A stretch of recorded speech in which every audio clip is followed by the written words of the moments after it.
Hello everyone and welcome back to Math Bold Master. আৰম্ভ কৰো আমাৰ আজিৰ সেশনটো। তো ক্লাছ 6 অৰ চেপ্টাৰ নম্বৰ 10 অৰ আমি আহিছো লেসন নম্বৰ 3 কম্পেয়াৰিং ইন্টিজাৰ্স। আমি ইন্টিজাৰ্স দিয়া থাকিব সেই ইন্টিজাৰ্স বোৰক আমি কম্পেৰিজন কৰিব লাগিব তাৰমানে কোনটো ডাঙৰ হয় বা কোনটো সৰু হয় বা কোনটো ইকুৱেল হয়। তো যেহেতু ভিডিও সেশন হয় আমি ভিডিওটো চাম আৰু স্টেপ বাই স্টেপ শিকিবলৈ চেষ্টা কৰিম। So let us begin. তো এই কোৱেশ্চনটোত আমাক দিছে পাঁচটা ডিফাৰেণ্ট টাইপছ অফ নাম্বাৰ -25, -30, -7, -10 আৰু -40. I've got 5 numbers here, and the goal is to order them from least to greatest. And it might be obvious to you that all 5 of these numbers are negative numbers. তো আমাক আমাৰ গোলটো হৈছে আমি এই নাম্বাৰকেইটাক arrange কৰিব লাগে from least to greatest. Least to greatest মানে কি সৰুৰ পৰা ডাঙৰলৈ, আৰু আমি ক'ব পাৰোঁ এইটো আমি এচেণ্ডিং অৰ্ডাৰত আমি এইটোক এৰেঞ্জ কৰিব লাগে। ঠিক আছে, তো এতিয়া এচেণ্ডিং অৰ্ডাৰ এৰেঞ্জ কৰা মানে কি প্ৰথমতে চবতকৈ সৰু নাম্বাৰটো আহিব আৰু আমি একেবাৰে লাষ্টত আমি চবতকৈ ডাঙৰ নাম্বাৰটো লিখিম। তো এটা কুৱেশ্যন এটা মনত আহিব, মই যদি সুধোঁ যে কোনটো নাম্বাৰ ইয়াতে চবতকৈ ডাঙৰ হ'ব, এটলিষ্ট চাই পেলাই ক'ব পাৰিব নেকি চবতকৈ ডাঙৰ নাম্বাৰটো কোনটো হ'ব?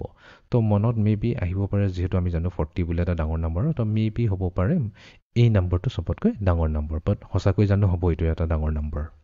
So let's just think about which of these is the greatest number.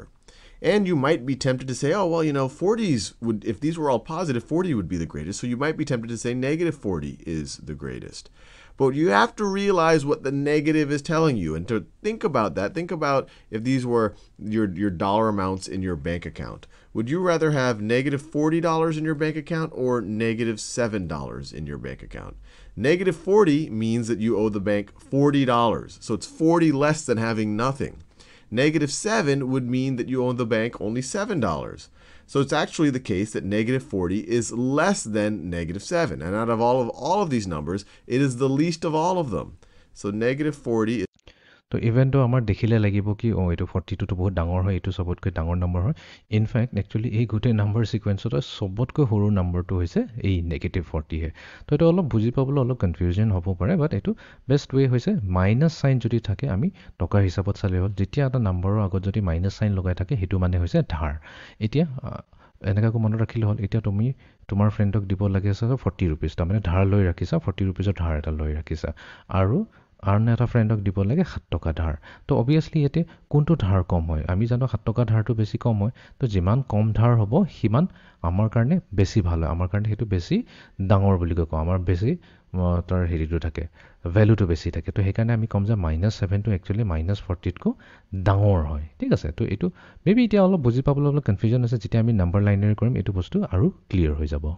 Is the very least that you could view. That's the least amount of money that you would want out of these comparisons in your bank account, or the smallest amount of money. You owe the bank $40. Not only do you have nothing, you owe the bank $40. Then the next smallest number would be -30. It would be -30. And then the next smallest after that would be -25. -25. And then the next smallest after that would be -10. -10. And then finally, the greatest of all of these numbers, the greatest, and I will do it in pink, the greatest of all of these numbers is -7. তো তাৰমানে আমি যদি arrange কৰোঁ তো কি কৰিম, চবতকৈ বেছি ধাৰ এমাউণ্টটো যোনটো আছে -40 সেইটো প্ৰথমতে লিখিম। তো এইটো হৈ যাব আমাৰ একচুৱেলি লিষ্ট। তাৰপিছত আমাৰ নেক্সট ধাৰটো কোনটো আহি যাব? নেক্সট ধাৰটো আহি যাব আমাৰ -30। তো আমি নেক্সট ধাৰটো লিখিম -30। অবভিয়াছলি -30টো -40তকৈ অলপ কম হয়, ঠিক আছে। কম হয় মানে এইটো আমি কম ভেলিউ দিব লাগিব, মানে কম ধাৰ দিব লাগিব, সেইকাৰণে এইটো আমি ডাঙৰ বুলি কওঁ এটা। ঠিক আছে, নেক্সট হৈ গ'ল আমাৰ -25। তো -25, তো -25ৰ পিছত আহিব আমাৰ -10 আৰু লাষ্টত আহিব আমাৰ -7। তো এইটোৱে হৈ গ'ল from least in the ascending order, least to greatest বা স্মলেষ্ট টু গ্ৰেটেষ্ট বুলি কওঁ আমি, এইটো ক'ব পাৰোঁ। Okay. And if it's still not obvious to you, you could also think of them in temperature terms. Which of these is the coldest temperature, whether you're talking about Celsius or Fahrenheit? -40 would be the coldest temperature. -7 would be the warmest temperature. There would be the most heat in the air at -7. Another way to think about it is we could draw a number line. So let's draw a number line right over here. If this is 0, and we could put maybe +7 up here. +7 isn't one of these numbers, but then we can plot all the other numbers. So this right here might be -7. If that's negative 7, then maybe this right over here would be negative 10. Notice we go further and further to the left of 0.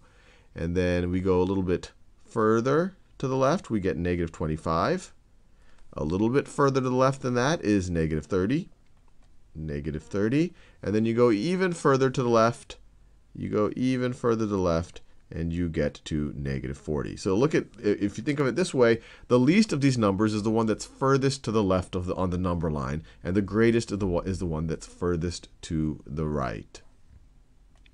তো আমাৰ actually number লাইনত যদি কৰোঁ এইটো বেছি বস্তুটো clear হৈ যায় তো আমি ইয়াতে নাম্বাৰ লাইন এটা লৈ লৈছোঁ তো এইখিনিত আমি 0 লৈ লৈছোঁ আৰু এইখিনি লেটছে এইখিনিত আমি লৈছোঁ পজিটিভ 7 বিকজ আমি জানো নাম্বাৰ লাইনৰ যেতিয়া মানে নাম্বাৰ লাইনৰ 0ৰ ৰাইট হেণ্ড ছাইডত থকাবোৰ চব পজিটিভ হয় তো তাৰমানে এতিয়া যদি এইফালে আহি যাওঁ 7 ইউনিটছ পিছফালে আহোঁ তাৰমানে এইটো হৈ যাব আমাৰ -7 নেক্সট আমাৰ এইখিনিত আহিব -10 তাৰপিছত এইখিনিত আহিব আমাৰ -25 এইখিনিত ক'তবা আহিব আমাৰ -30 আৰু এইখিনিত আহিব আমাৰ -40 তো অবভিয়াছলি আমি কেনেকৈ কৈ চাওঁ লিষ্ট বা গ্ৰেটেষ্ট আমি কেনেকৈ আমি লিষ্ট মানে কৈছোঁ চবতকৈ সৰু নম্বৰ তো এটা সৰু নম্বৰ কিমান হ'ব 0ৰ পৰা যদি লেফ্ট ছাইডত বহুত দূৰৰ ডিষ্টেঞ্চত আছে সেইটোৱে হৈ যায় একচুৱেলি বহুত সৰু নম্বৰ ঠিক আছে 0ৰ যিমান ওচৰত থাকিব মই নেগেটিভৰ কেছটোৱে কৈছোঁ দেই পজিটিভৰ কেছটো কোৱা নাই পজিটিভৰ কেছত উল্টা হৈ যায় আমি এইটো নকওঁ বাৰু কনফিউজন হৈ যাব তো নেগেটিভৰ কেছত এটা নম্বৰ এই 0ৰ পৰা যিমান দূৰত থাকিব সেই নম্বৰটো সিমান সৰু সৰু হৈ গৈ থাকিব চ' লেটছ চে বোলে -14 লৈ পেলাই যদি আমি -80 ক'লোহেঁতেন সেইটো একচুৱেলি